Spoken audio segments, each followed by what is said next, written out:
नमस्कार, सत श्री अकाल सभी को। फिर से आप लोगों का स्वागत है बेटा नए सेशन में युवा बूस्टर एकेडमी पर। तो पिछली कुछ क्लास से बेटा अपनी चल रही थी इतिहास से रिलेटेड, तो अब आगे कंटिन्यू करेंगे। जो भी अपना टॉपिक चल रहा था, आई होप मेरे को याद आ रहा है कि शायद रिसेंटली टॉपिक अपना मुगल से चल रहा था और मुगल में शाहजहाँ चल रहा था। तो साझा करवाने से पहले कुछ चीज़ें या कुछ दो लाइनें सुना देता हूँ आपके मोटिवेशन के लिए। कुछ इस तरह है बेटा, ध्यान से सुनना कि तुम जब आओगे मुझे खोया हुआ ही पाओगे। तुम जब भी आओगे तो मुझे खोया हुआ ही पाओगे। मेरे जीवन में तन्हाई के ख्वाबों के सिवा कुछ भी नहीं है। मेरे जीवन में तन्हाई के ख्वाबों के सिवा कुछ भी नहीं है।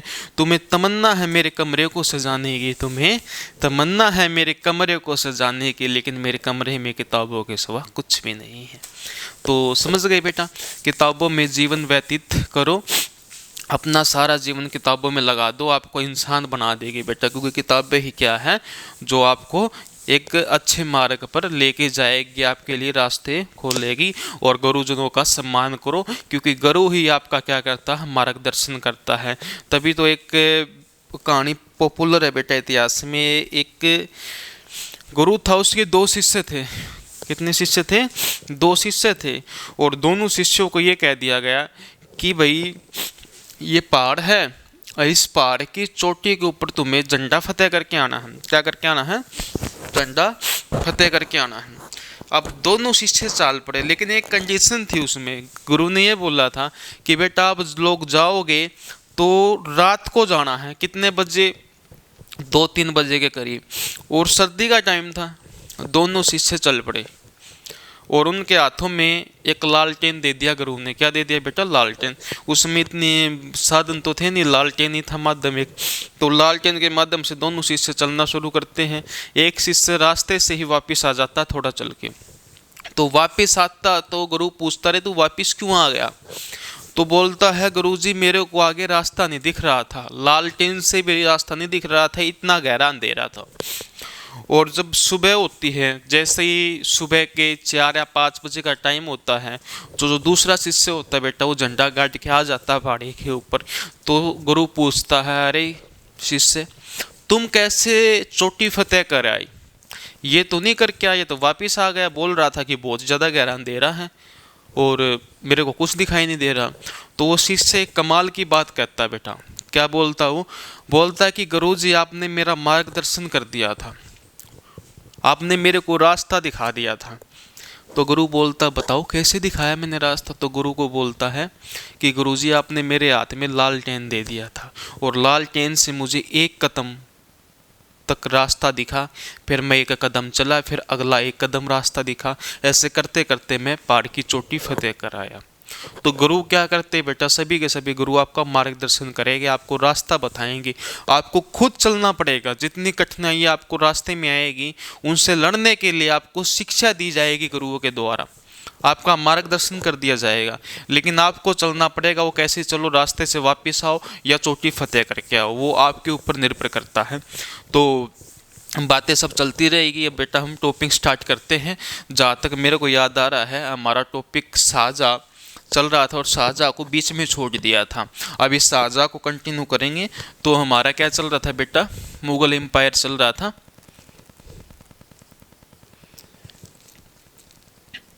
मुगल एम्पायर, मुगल साम्राज्य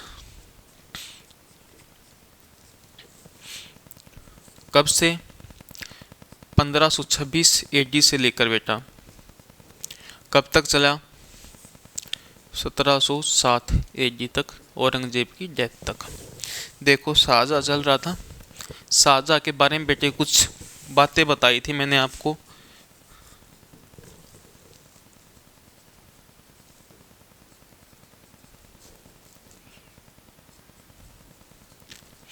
शाहजहाँ जिसका बचपन का नाम क्या था बेटा? आप लोग भली भांति जानते हैं। जिसका बचपन का नाम क्या था? खुर्रम था। तब हुआ क्या बेटा? शाहजहाँ के कार्यकाल में 1658 में ही इसके पुत्र द्वारा बगावत कर दी गई। हुआ क्या कि एक किसका पुत्र था जो कहा का गवर्नर था बेटा, बंगाल का गवर्नर था, जिसका नाम था शाह शुजा। और शाह शुजा बगावत खड़ी कर देता है किसके खिलाफ, अपने पिता के खिलाफ, कि ये बोलता है कि आप अयोग्य शासक, आप जितना भी पैसा बर्बाद कर रहे हो कहाँ पर, इमारतों को बनाने में, राज्य को नहीं चला रहे हो, राजतंत्र आपको चलाना नहीं आता। तो किसका लड़का, शाहजहाँ का लड़का, जिसका नाम कहता है शाह शुजा, बगावत कर देता अपने पिता के खिलाफ। और पिता के खिलाफ बगावत करने का नतीजा ये निकलता है कि एक युद्ध होता है। क्या होता है बेटा, एक युद्ध होता है, एक बैटल होता है, जिस बैटल को नाम दिया गया बैटल ऑफ बहादुरपुर। क्या नाम दिया गया, battle of Bahadurpur, battle of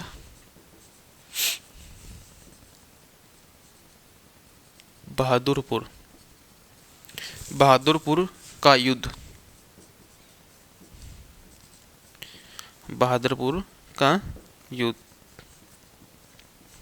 अगर इस युद्ध की बात करें तो बेटा दो व्यक्तियों के बीच में माना जाता है। एक तरफ था शाह शुजा, कौन था बेटा, शाह शुजा। और दूसरी तरफ था बेटा रॉयल आर्मी, किसकी रॉयल आर्मी, तो औरंगजेब की रॉयल आर्मी, सॉरी औरंगजेब की नहीं, शाहजहाँ की रॉयल आर्मी, जिसमें जय सिंह और सुलेमान नाम के दो व्यक्ति थे, जिसने रॉयल आर्मी का क्या किया था बेटा, नेतृत्व किया था। सुलेमान और कौन था बेटा दूसरा, जय सिंह।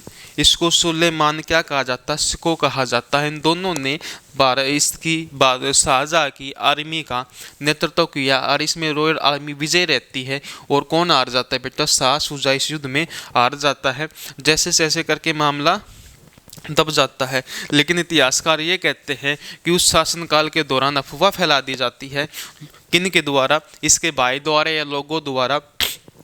शाह शुजा ने अफवाह फैलाई थी या प्रजा ने फैलाई थी या कोई और व्यक्ति था सेना का जिसने अफवाह फैलाई थी कि शाहजहाँ की क्या हो चुकी है, मृत्यु हो चुकी है। और इस अफवाह को जाते जाते किसके पास पहुंच गई बेटा, ये तो औरंगजेब के पास पहुंच गई। और औरंगजेब ने भी बगावत कर दी और बगावत करके किसके ऊपर हमला कर दिया, अपने पिता के खिलाफ। और कौन सा बैटल हुआ बेटा, 1658 में ही एक बैटल और हुआ जिसको नाम दिया गया बैटल ऑफ दरमत, दरमत का युद्ध। और किस किस के बीच में हुआ, तो एक तरफ थे बेटा औरंगजेब, औरंगजेब और औरंगजेब का भाई था इसके साथ में, जिसका नाम था मुराद बख्श, बताया था मैंने, जो गुजरात का गवर्नर बनाया गया था। साथ थी रॉयल आर्मी, क्या थी बेटा, रॉयल आर्मी, जिसका नेतृत्व जसवंत सिंह ने किया था। किसने किया था, जसवंत सिंह ने। किसने किया था बेटा, जसवंत सिंह ने।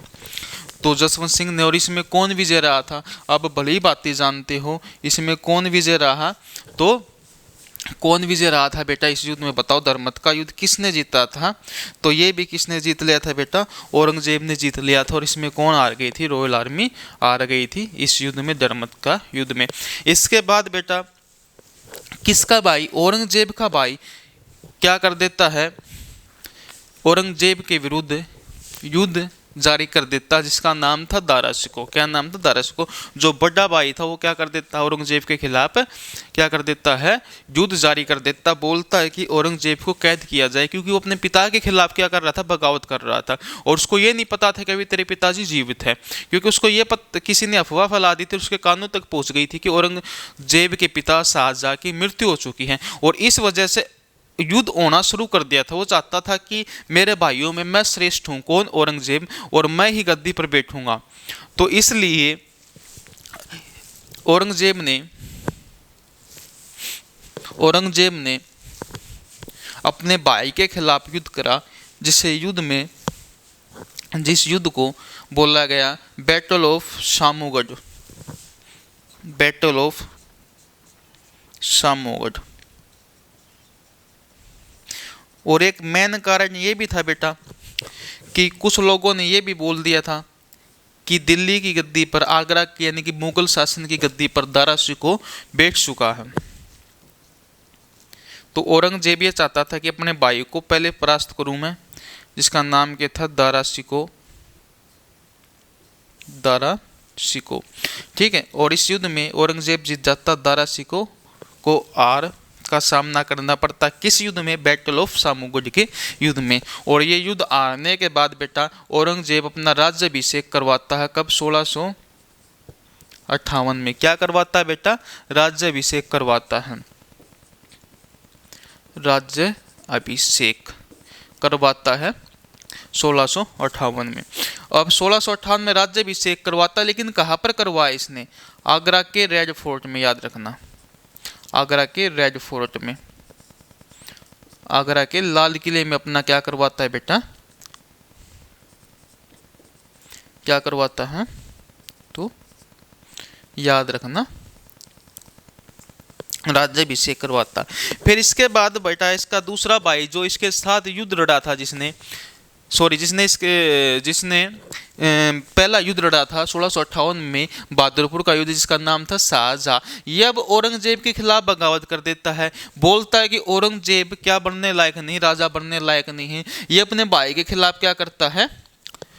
क्या कर देता है बेटा? आक्रमण, बगावत कर देता है, अपने भाई के खिलाफ आक्रमण कर देता है औरंगजेब के ऊपर। फिर एक बैटल और होता है बेटा, जिसका नाम था बैटल ऑफ खानजुआ। और खानजुआ के बैटल में बेटा शाह शुजा हार जाता है और औरंगजेब की विजय होती है। ये इतना इंपॉर्टेंट नहीं है, लेकिन एग्जाम में पूछ ले तो लिख लेना आप, देख एक जगह नोट डाल के लिख लेना। 1658 में ही एक युद्ध और होता है, जिसका नाम था बैटल ऑफ खानजुआ। ठीक है, और किस किस के बीच में? शाह शुजा और औरंगजेब के बीच में।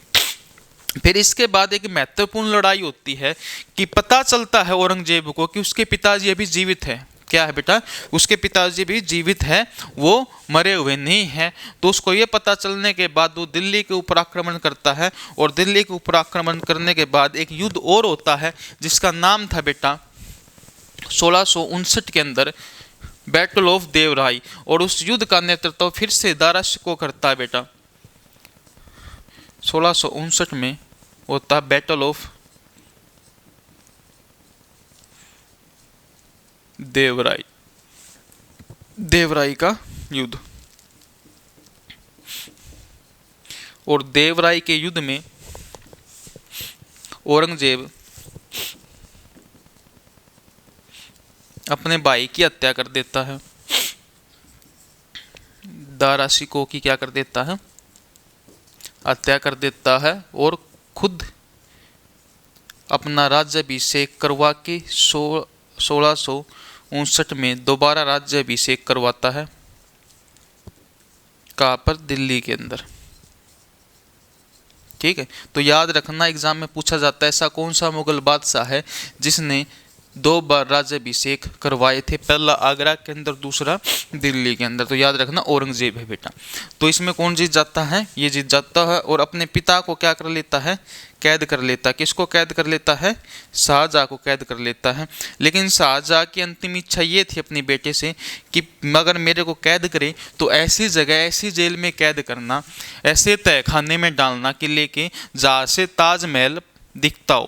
तो इसलिए ये कहा जाता है इतिहासकारों द्वारा शाहजहां को ऐसे तहखाने में डाला गया था, ऐसे एक जेल में डाला गया था जहाँ से एक खिड़की थी और खिड़की से ताजमहल का नज़ारा दिखता था, जो कि आगरा के लाल किले के अंदर था। तो उसमें कैद कर लिया गया किसको? शाहजहां को। और फिर गद्दी पर कौन बैठ गया बेटा? तो याद रखना बेटा, कौन बैठा? औरंगजेब बैठा। और औरंगजेब ने गद्दी पर बैठने के बाद बहुत कुछ ऐसे कदम उठाए जिन कदमों की वजह से इसे आलमगीर और जिंदा पीर भी कहा गया। ये एक क्रूर शासक था बेटा। इसने क्या किया था? प्रजा का खून चूस लिया था इस व्यक्ति ने। जिंदा पीर बोलते थे इसको। इसने ऐसे ऐसे नियम लाए। ये कट्टर मुस्लिम था, कुरान पढ़ता था दिन में, कुरान को मानता था। ये चाहता था कि भाई कैसे तैसे करके लोगों को मुस्लिम में कन्वर्ट किया जाए, लोगों को मुस्लिम बनाया जाए। जो चीज़ें बेफिजूल की खर्चे की हुआ करती वे सब बंद करवा दी थी किसने? औरंगजेब ने। तो याद रखना बेटा कब गद्दी पर बैठा, 1659 में। तो कार्यकाल क्या है बेटा किसका, औरंगजेब का। 1658 से लेके 1707 तक कौन रहा, औरंगजेब रहा गद्दी पर, ठीक है। लेकिन एग्जाम में बायोग्राफी पूछी जाएगी शाहजहां की, तो बायोग्राफी की बात करें तो बायोग्राफी का नाम क्या था बेटा, शाहजहां नामा।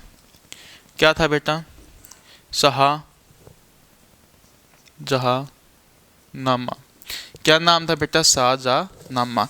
पूछेगा एग्जाम में बेटा किसने लिखी, तो याद रखना बेटा इनायत खान ने लिखी थी। किसने लिखी थी, इनायत खान ने। तो शाहजहां नामा इसकी बायोग्राफी किसके द्वारा लिखी गई थी, इनायत खान द्वारा, इनायत खान द्वारा।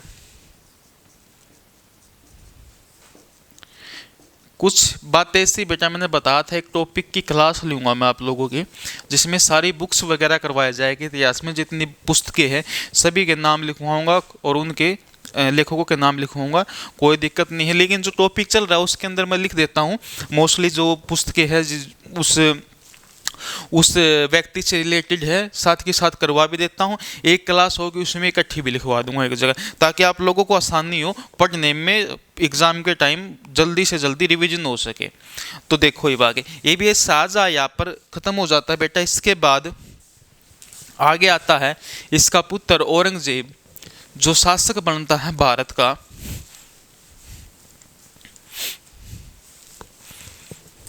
अगला मुगल बादशाह बनता है भारत का, जिसका नाम है बेटा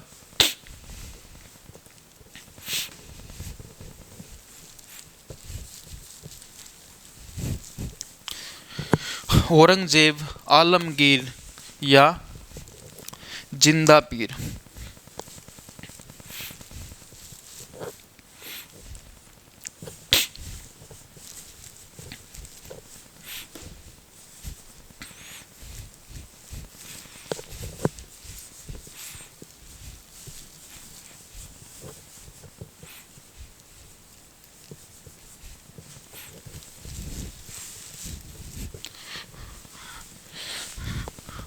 देखो बेटा औरंगजेब आलमगीर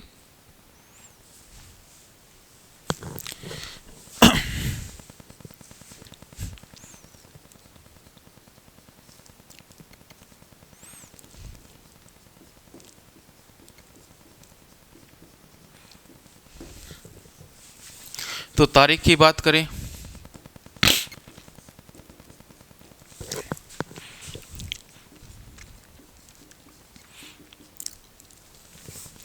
इसका एक और नाम है बेटा, इसे आलमगीर भी कहा जाता।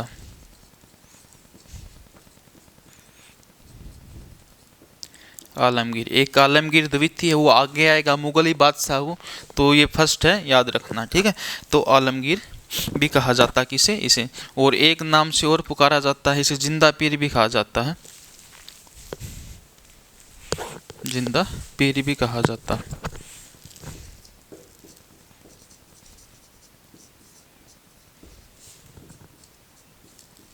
जिंदा पीर भी कहा जाता है किसे बेटा, तो औरंगजेब को। ये सभी नाम किसके बेटा, औरंगजेब के हैं।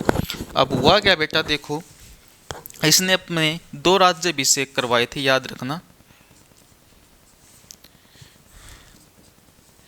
2 राज्याभिषेक करवाए। डेट पूछ ले तो एक बार 1658 में, ठीक, एक बार 1659 में। 58 वाला कहाँ करवाया इसने बेटा, तो आगरा के अंदर, 59 वाला दिल्ली के अंदर, याद रखना। इसके बाद ये क्या करता है, एक महिला से शादी करता है बेटा, जिसका नाम था दिलरास बानो बेगम। 1637 में क्या नाम था बेटा जिसका, दिलरास बानो बेगम, सॉरी दिलरास बानो बेगम से क्या करता है बेटा, ये शादी करता है। दिलरास बानो बेगम से शादी करता है, जिसे राबिया बेगम भी कहा गया है, या राबिया बीबी भी कहा गया। क्या कहा गया है, राबिया बीबीबी ईबीसी का नाम है, राबिया बीबी। इसी के नाम पे एक इमारत बनाई गई थी जिसे बोला गया है बीबी का मकबरा। ठीक है, टॉम्ब ऑफ बीबी। ठीक है, तो बीबी का मकबरा याद रखना। तो एग्जाम में पूछा जाता है बीबी का मकबरा किसके द्वारा बनवाया गया, तो औरंगजेब के द्वारा बनवाया गया था, जो कि औरंगाबाद के अंदर है बेटा, औरंगाबाद के अंदर है। औरंगाबाद कहाँ पर है, महाराष्ट्र के अंदर है। तो औरंगाबाद के अंदर क्या है बेटा, औरंगाबाद के अंदर बीबी का मकबरा है। इसे ताजमहल की बदसूरत नकल कहा जाता है। क्या कहा जाता है, ताजमहल की बदसूरत नकल कहा जाता है, बदसूरत नकल कहा जाता है। हुआ क्या कि दिलरास बानो बेगम ने कहा कि आपके पिताजी ने आपकी माताजी के लिए प्यार में एक निशानी बनाई थी जिसका नाम था ताजमहल, जो बहुत ज़्यादा प्रसिद्ध था। तो रबिया बेगम ने भी बोला, रबिया बीबी ने कहा कि मेरे लिए भी कुछ ना कुछ तो बनाया जाए। तो औरंगजेब था सियाना, डेढ़ सियाना। तो औरंगजेब बोला मेरे पिताजी ने तब बनवाया था जब उसकी डेथ हुई थी। मेरी माताजी क्या हो गई थी, पर आप अल्लाह के पास चली गई थी जब उनके लिए ताजमहल बनाई गई थी, उनकी प्यार की निशानी बनाई गई थी। लेकिन इन चीज़ों से मोह माया से दूर था कौन, औरंगजेब। प्यार वो उसके लिए मायने नहीं रखता था। तो औरंगजेब जज्बाती हो गया, बोला मेरे माता की डेथ हुई थी तब बना था, तू मर जा, तेरे लिए भी बनवा दूंगा। और ये कहा जाता है कि इतिहासकारों द्वारा उसकी ये बात कहने पर उसकी इच्छा पूरी हो गई। कुछ समय बाद किसकी मृत्यु होगी, राबिया बीबी की मृत्यु होगी। जैसे ही मृत्यु हुई उसके लिए ताजमहल जैसे कि इमारत बनानी शुरू की गई। लेकिन ताजमहल की कॉपी तो बोलते उसे, लेकिन उसकी बदसूरत नकल है, उस जैसा नहीं बन पाया वो ताजमहल जैसा वो बनाना चाहते थे ताजमहल। ठीक है, तो इसलिए इसको क्या कहा गया बेटा, तो बीबी के मकबरे को ताजमहल की बदसूरत नकल बोला गया। तो याद रखना किसने बनवाई, औरंगजेब ने। कब की बात है बेटा बताओ, तो याद रखना बेटा ये बनवाया गया था 1668 के आसपास। कब बनवाया गया था, 1668 के आसपास बनाया गया था बीबी का मकबरा, जो ताजमहल की बदसूरत नकल है। किसकी याद में बनवाया, राबिया बीबी की। कहाँ पर है, औरंगाबाद महाराष्ट्र। ठीक है, इतना उतारो फिर आगे चलते हैं।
चलो बेटा आगे चलते हैं।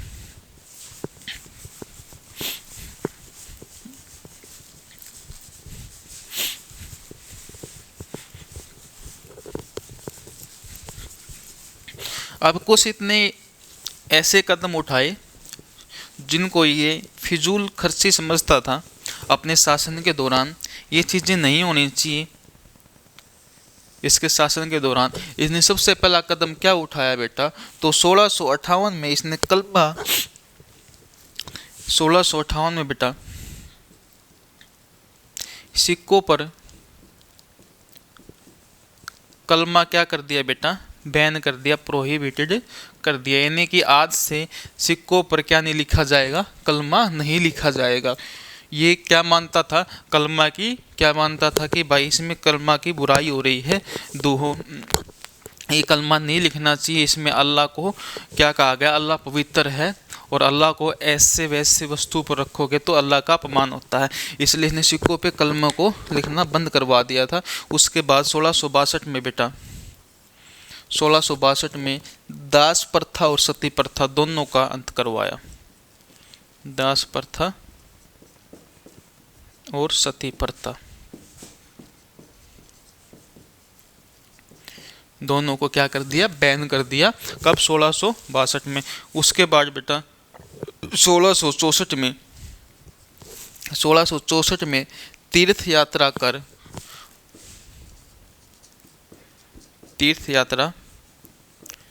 कर को भी क्या कर दिया बेटा, बैन कर दिया। जो तीर्थ यात्रा कर लिया जाता था उसको बैन कर दिया था या फिर लगाया गया था। तो बेटा बैन तो पहले हो चुका था, किसने बैन किया था इसको, तीर्थ यात्रा कर को, तो और अकबर ने इसको बैन किया हुआ था, लेकिन ये बोला गया कि अब ये तीर्थ यात्रा कर लिया जाएगा, लोगों से क्या किया जाएगा, लिया जाएगा।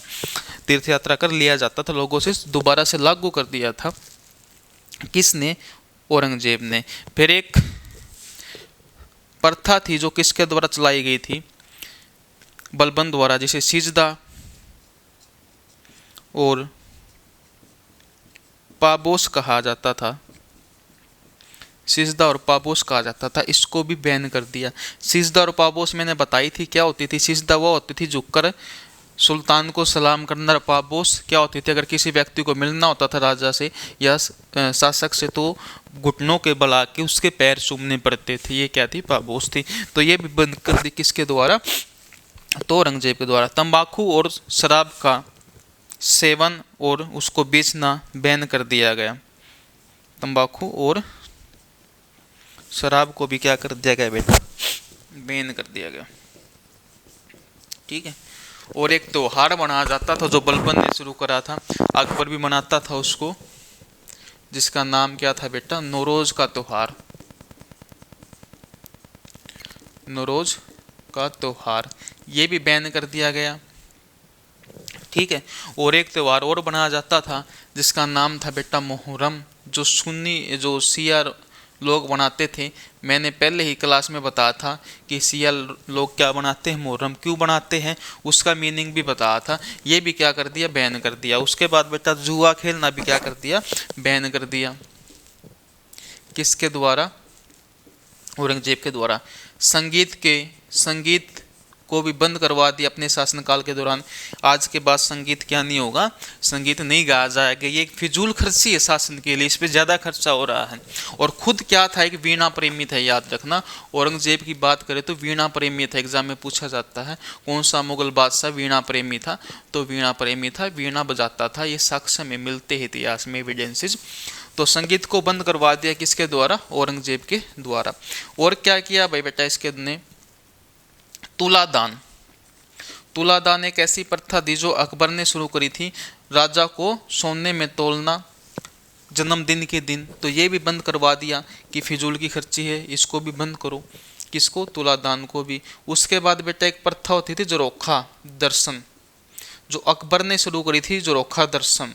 इसमें क्या होती थी कि ये बोलते कि जो नौरोज का त्यौहार होता था, नौरोज का त्यौहार के दिन खिड़के पे आकर प्रजा को मिलना होता था, प्रजा को दर्शन देना होता था, मुगल बादशाह को। तो ये भी क्या करवा दिया, बंद करवा दिया। किसके द्वारा, औरंगजेब के द्वारा। तो ये सभी चीज़ें बैन की गई किसके द्वारा, औरंगजेब के द्वारा। और औरंगजेब में आरंभ में जजिया कर क्या कर दिया था, जजिया कर हटा दिया था औरंगजेब के द्वारा, लेकिन इसने दोबारा से लागू कर दिया था, आगे जाके बताऊंगा कब किया था।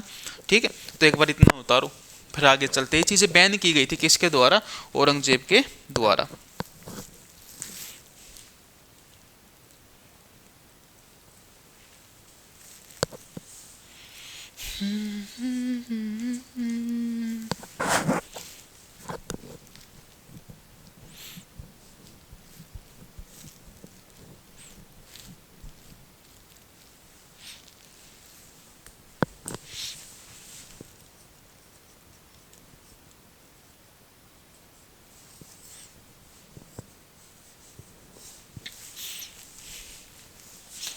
चलो बेटा आगे चलते, उतार लिया होगा।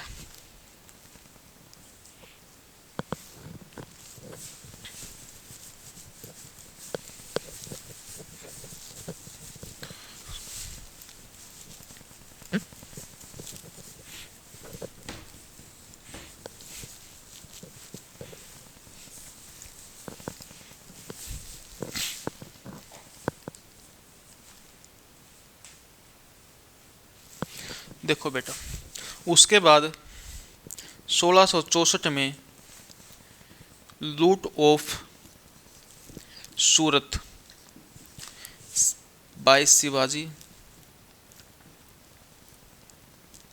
भारत के छत्रपति शिवाजी द्वारा सूरत को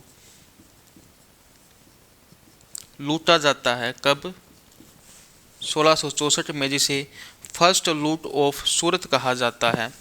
इसके बाद 1670 में भी शिवाजी ने दोबारा से सूरत को लूटा था और ये चाहते थे शिवाजी की जो मुगल सत्ता है, जो शोषण कर रही है प्रजा का, उसको कैसे तैसे करके ख़त्म किया जाए, औरंगजेब की सत्ता को क्या किया जाए, छिन्न भिन्न कर दिया जाए, ताकि जो लोग पीड़ित है मुगल बादशाह से, ज़्यादातर हिंदू लोग पीड़ित थे क्योंकि उनको जजिया कर देना पड़ता था, उनके ऊपर अत्याचार होता था। वे मुस्लिम बनने के लिए उनको क्या कहा जाता था, भाई तुम मुस्लिम बनो, उनको ऊपर अत्याचार किया जाता था प्रजा उसके द्वारा, राजा के द्वारा।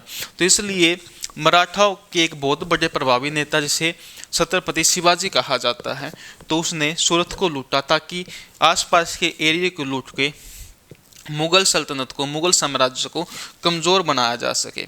तो इसलिए 1664 में सूरत को लूटा और इतना ज़्यादा धन की प्राप्ति हुई शिवाजी को कि औरंगजेब के कानों तक जब बात पहुंची तो औरंगजेब को पता चल गया कि बस शिवाजी क्या चीज़ है, इससे अपनी अर्थव्यवस्था को बहुत ज़्यादा नुकसान पहुंचा है, इसलिए शिवाजी को जल्दी से जल्दी पकड़ा जाए।